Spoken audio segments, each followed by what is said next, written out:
Hello students, आज के नए वीडियो में मैं सभी विद्यार्थियों का बहुत बहुत स्वागत करता हूं। देखिए स्टूडेंट्स, आज का हमारा टॉपिक है use of has to, have to, had to, will have to, shall have to, यानी कि हमको इसका प्रयोग कहाँ पर करना है। अब यही पॉइंट हमको इसमें समझना होगा। आइए अब हम लोग इसको समझते हैं। देखिए स्टूडेंट्स, यहाँ पर लिखा हुआ है कि use of has to, have to, had to, will have to, shall have to. अब इसका हमें यूज यानी कि सीखना है कि कहाँ पर हमें इनका यानी कि वाक्यों में इनका प्रयोग हम करेंगे और कैसे करेंगे, हम कैसे जानेंगे कि यहाँ पर हैज टू का प्रयोग होगा, कि हैव टू का प्रयोग होगा, कहाँ पर विल हैव टू का प्रयोग होगा। इन सब को हम लोग सीखेंगे कि कैसे इनका यूज वाक्य में किया जा सकता है। ठीक है ना। आइए देखिए स्टूडेंट्स, मैं आपको इसकी हिंदी पहचान बता दे रहा हूँ और उसी जब वो शब्द अगर वाक्यों में आपको मिलते हैं तो निश्चित रूप से यानी कि आपको वहाँ पर has to, have to, had to, will have to और शैल हैव टू का प्रयोग करना होगा। देखिए मैं यहाँ पर हिंदी पहचान लिख दे रहा हूँ। हिंदी पहचान देखिए, ना पढ़ता है, ना पढ़ता है, ना पढ़ता है, नी पढ़ती है, नी पढ़ती है, ना पढ़ता है, नी पढ़ती है, ने पढ़ते हैं, ने पढ़ते हैं। ध्यान दीजिए स्टूडेंट्स, जिस हिंदी वाक्य के अंत में ना पढ़ता है, नी पढ़ती है, ने पढ़ते हैं आता है, तो वहाँ पर हमको जो है हैज टू और हैव टू का प्रयोग करना होता है। किसका प्रयोग? हैज टू और हैव टू का। यानी कि मैंने ये आपको ये बताया कि जिस हिंदी वाक्य के अंत में ना पढ़ता है, नी पढ़ती है, ने पढ़ते हैं आता है, तो वहाँ पर हमें हैज टू और हैव टू का प्रयोग करना होता है। ठीक है ना। यानी कि आपको ये समझना है कि जब जिस हिंदी वाक्य के अंत में ना पढ़ता है, नी पढ़ती है, ने पढ़ते हैं आता है, तो वहाँ पर हमको हैज टू और हैव टू का प्रयोग करना होता है। इसी तरीके से जब वाक्य के अंत में ना पढ़ता था, ना पढ़ता था, नी पढ़ती थी, नी पढ़ती थी। देखिए, ना पढ़ता था, नी पढ़ती थी, ने पढ़ते थे, ने पढ़ते थे। जब आता है स्टूडेंट्स तो वहाँ पर हमको हैड टू का प्रयोग करना होता है। किसका? हैड टू का। यानी कि जिस हिंदी वाक्य के अंत में ना पढ़ता था, नी पढ़ती थी, ने पढ़ते थे जब आता है तो वहाँ पर हमको हैड टू का प्रयोग करना होता है। इसी तरीके से जब ना पढ़ेगा, ना पढ़ेगा, नी पढ़ेगी, नी पढ़ेगी, यानी कि ना पढ़ेगा, नी पढ़ेगी, ने पढ़ेंगे, ने पढ़ेंगे, ना पढ़ेगा, नी पढ़ेंगी, ने पढ़ेंगे। तो ऐसी कंडीशन में जो है हमें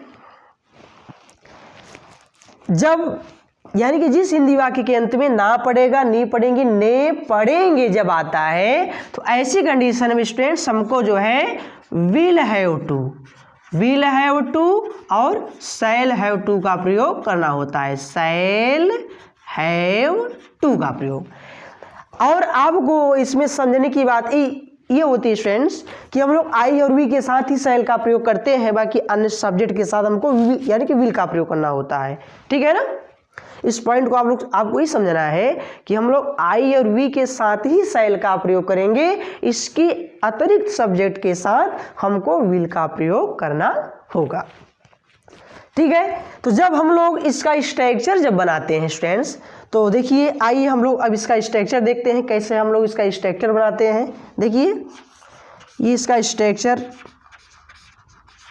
इस प्रकार से है। इसमें हमको पहले सब्जेक्ट का प्रयोग करना होगा, ठीक है ना।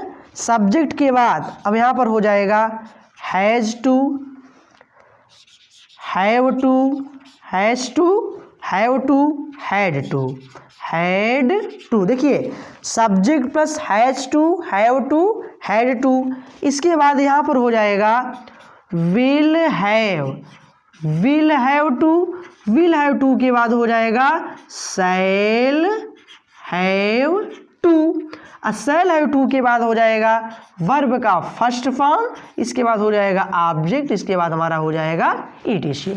ये स्ट्रक्चर बना। देखिए सब्जेक्ट है has to, have to, had to, will have to, shall have to, इसके बाद वर्ब का फर्स्ट फॉर्म, इसके बाद ऑब्जेक्ट, इसके बाद ईटीसी।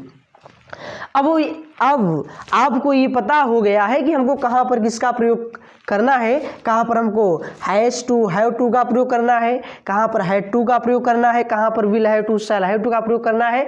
ये सब आपको मैंने यानी कि बता दिया कि जब ना पढ़ता है, नहीं पढ़ती है, नहीं पढ़ते हैं, जब आता है तो वहाँ पर हम हैज़ टू और हैव टू का प्रयोग करते हैं। और जहाँ पर ना पढ़ता था, नहीं पढ़ती थी, नहीं पढ़ते थे, जब यानी कि आता है तो वहाँ पर हम लोग हैड टू का प्रयोग करते हैं। और जहाँ पर ना पढ़ेगा, नहीं पढ़ेंगे, नहीं पढ़ेंगे जब आता है स्टूडेंट्स, तो वहाँ पर हम लोग विल हैव टू और शैल हैव टू का प्रयोग करते हैं। हमने यहाँ पर स्ट्रक्चर इसका यानी कि बना दिया है कि आपको सबसे पहले यहाँ पर सब्जेक्ट का प्रयोग करना होगा। सब्जेक्ट के बाद यानी कि हमारा होगा has to, have to, had to, will have to, shall have to, verb का फर्स्ट फॉर्म, इसके बाद हो जाएगा ऑब्जेक्ट, इसके बाद ईटीसी का प्रयोग करेंगे। आइए अब हम लोग थोड़ा सा इसका एग्जाम्पल भी देख लेते हैं। देखिए जैसे हमने यहाँ पर एक सेंटेंस लिखा, उसे भोजन पकाना, उसे भोजन पकाना पड़ता है। देखिए स्टूडेंट्स, उसे भोजन पकाना पड़ता है। तो अब हम लोग जब इसको ट्रांसलेट करेंगे तो यहाँ पर हमें हैज़ टू और हैव टू का प्रयोग करना होगा, क्योंकि पढ़ता है। तो जब पढ़ता है जब आता है तो वहाँ पर हम लोग हैज़ टू और हैव टू का प्रयोग करते हैं। अब यहाँ पर उसे है तो इसके लिए हम लोग यहाँ पर सब्जेक्ट ही लाएंगे, तो ही के साथ हैज़ टू का प्रयोग किया जाएगा ना। किसका प्रयोग करते हैं हम लोग? हैज़ टू का। उसे भोजन पकाना पड़ता है तो इसका ट्रांसलेशन हो जाएगा ही हैज़ टू। क्या होगा? He has to cook, he has to cook the food हो जाएगा। उसे भोजन पकाना पड़ता है तो इसका यानी कि इसका ट्रांसलेशन हुआ स्टेंस he has to cook the food. उसे भोजन पकाना पड़ता है, he has to cook the food. ठीक है, आइए हम लोग इसका अब नेक्स्ट सेंटेंस देखते हैं। अब जैसे हमने यहाँ पर लिखा, मुझे गरीबों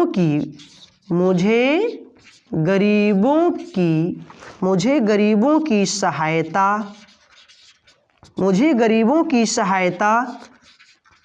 करनी पड़ती थी। ध्यान दीजिए स्टूडेंट्स, मुझे गरीबों की सहायता करनी पड़ती थी।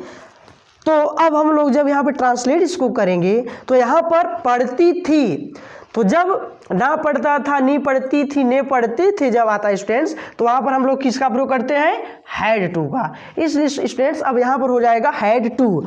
मुझे गरीबों की सहायता करनी पड़ती थी तो यहाँ पर हो जाएगा आई हैड टू। देखिए I had to help the poor. क्या हो जाएगा? I had to help the poor. मुझे गरीबों की सहायता करनी पड़ती थी तो इसका ट्रांसलेशन हुआ I had to help the poor. ठीक है ना स्टूडेंट्स? तो हम अब उम्मीद करते हैं स्टूडेंट्स कि आपको has to, have to, had to, will have to, shall have to का प्रयोग समझ में आ गया होगा। अगर ये हमारा वीडियो आपको पसंद आया हो तो प्रिय विद्यार्थियों, आप हमारे चैनल को सब्सक्राइब कर दीजिए, और जहाँ कहीं भी दिक्कत हो तो आप उसको कमेंट बॉक्स के माध्यम से वहाँ पर आप उसको लिख देंगे ताकि हम आपकी समस्या का समाधान कर सकें। धन्यवाद।